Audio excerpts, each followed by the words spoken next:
Muitas pessoas dizem ter fé. Aliás, eu acredito que a esmagadora maioria da humanidade alega ter, mas para se ter fé é preciso acreditar, mas não acreditar em qualquer coisa.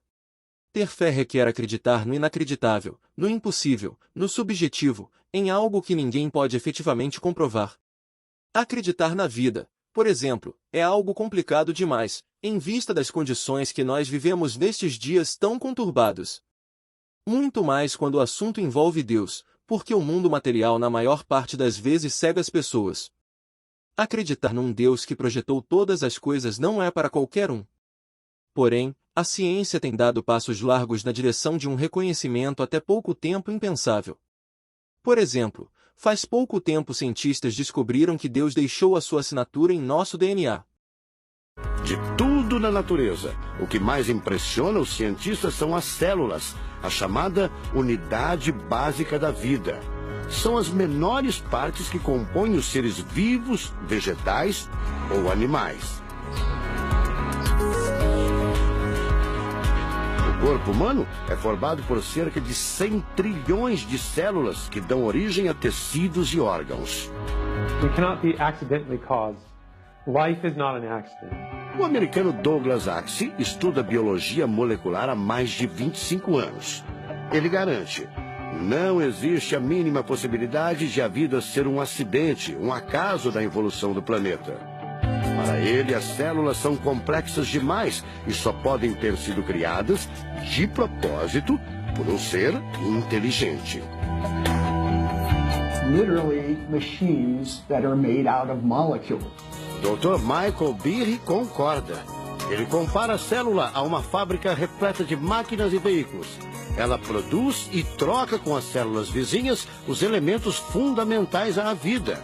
Tudo coordenado por uma espécie de computador central, o chamado DNA. Você já deve ter ouvido falar dele.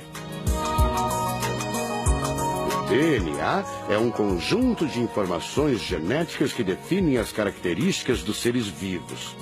Entre os humanos é o DNA que informa o sexo, a cor da pele e do cabelo e o formato do rosto, entre outras coisas.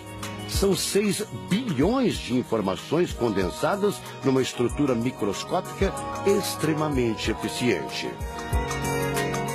O presidente da Sociedade Brasileira do Design Inteligente considera o DNA o mais avançado código de que se tem notícia. A gente tem a molécula de DNA como um modelo. Por quê?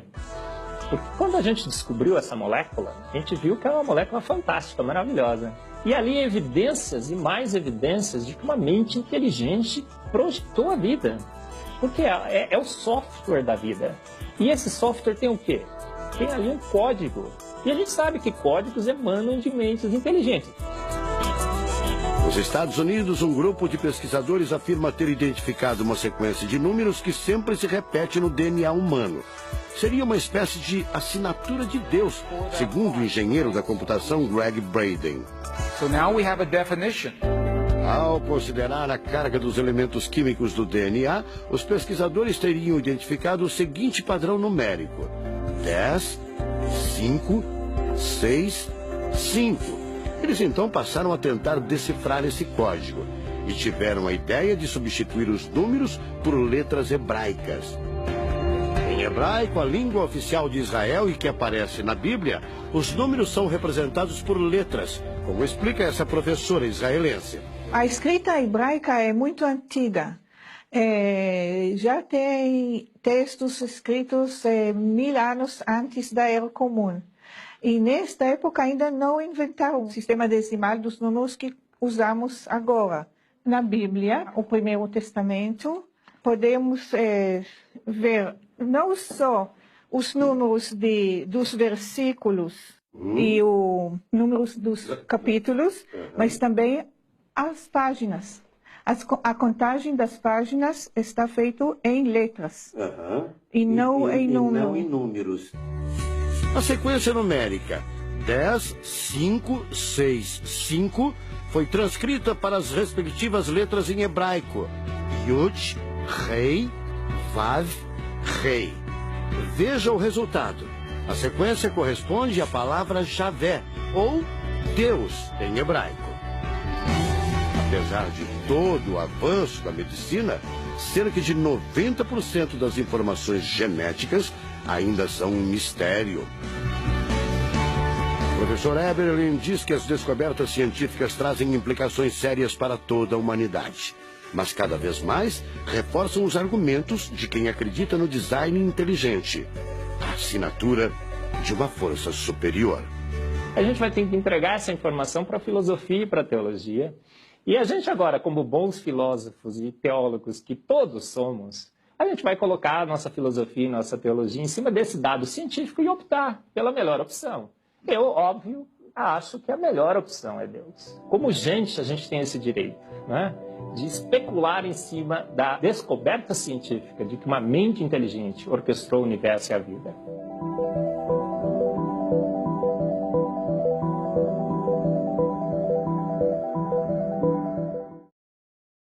Que interessante. Mas e o Botafogo com isso, Stamp? Pois é, o Botafogo tem muito a ver com isso.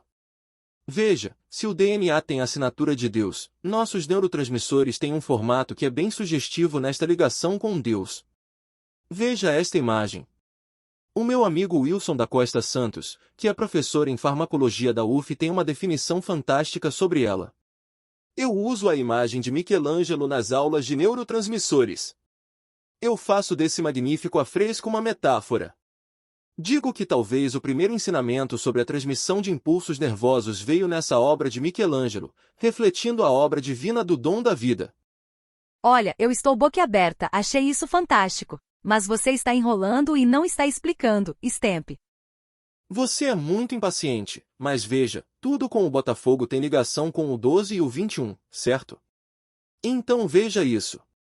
Você é o universo. 12 constelações, 12 sistemas do corpo, 12 nervos cranianos no cérebro. Suas células são compostas por 12 sais celulares, que são os 12 signos do zodíaco, 7 centros de energia, 7 planetas, 7 dias da semana, 5 dedos para os 5 elementos. Você também é feito desses elementos e é uma estrela de 5 pontas. O jardim do Éden é o seu corpo. A árvore da vida é o sistema cardiovascular. A árvore do conhecimento do bem e do mal é o sistema nervoso. A cabeça é o céu. O calcanhar é o inferno. O templo de Salomão não é um lugar, é você. O templo da alma e da mente. A Santíssima Trindade. Corpo, mente e alma. A lua é a sua mente. O sol é a sua alma. O corpo é a sua terra. Sua consciência é Deus experimentando sua própria criação. Dentro da teoria da predestinação celestial, o Botafogo é uma ponte entre o real e o celestial, um elo de ligação nos tempos de hoje.